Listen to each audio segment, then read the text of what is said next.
ভালোবাসার জন্যই তো বিয়ে করে, তাই না? সঠিক বলেছেন। একটা বিয়ে করলে যদি এত ভালোবাসা পাওয়া যায়, তাহলে 4টা বিয়ে করলে তো আমি আরো অনেক বেশি সুখী থাকবো, তাই না? নতুন নতুন।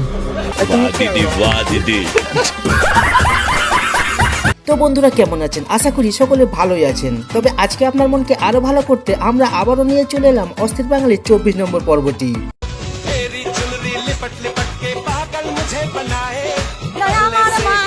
তবে এই ভিডিও শেষ পর্যন্ত দেখলে আমি 100% গ্যারান্টি দিয়ে বলতে পারি আজ আপনি না হেসে থাকতেই পারবেন না।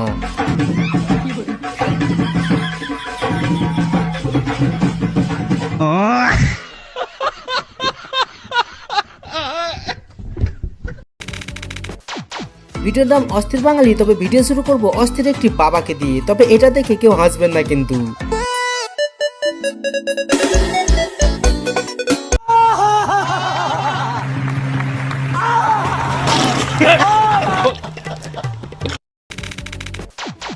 অস্থির বাবাকে তো দেখলেন, এবার দেখাবো অস্থির একটি বুদ্ধিমানকে। তবে এটা শিখে রাখলে আমি 100% গ্যারান্টি দিতে পারি প্রত্যেকের এটা কাজে লাগবে।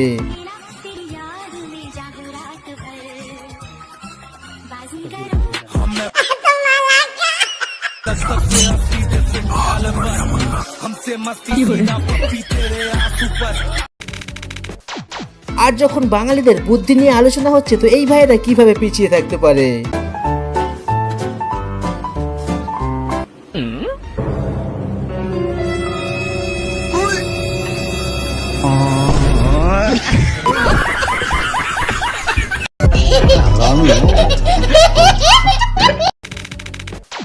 তবে এদের বুদ্ধি দেখে যদি আপনাদের একটু হাসি না পায়, তো এখন এই ভাইয়ের কাণ্ড দেখে যদি আপনার একটু হাসি পায়, তো এই ভিডিওতে লাইক দিতে হবে কিন্তু।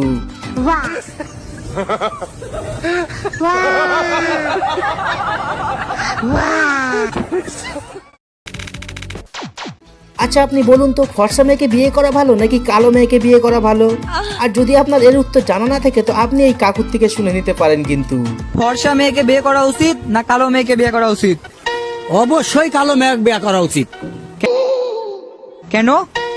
একটা কথা মাথায় রাখবি, যেই বাড়ি যত সুন্দর সেই বাড়ির গেট তত বড়।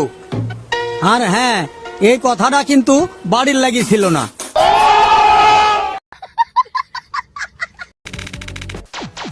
আর এখানে হাজবেন্ড না থাকায় বৌদি তার বয়ফ্রেন্ডকে ডেকে নেয় তার ঘরের মধ্যে। তো হঠাৎ করে তার হাজবেন্ড চলে আসে বাড়িতে, আর তখন বয়ফ্রেন্ড কেমন ভাবে লুকিয়ে পড়লো সেটা একবার দেখুন। रुको जरा सबर करो।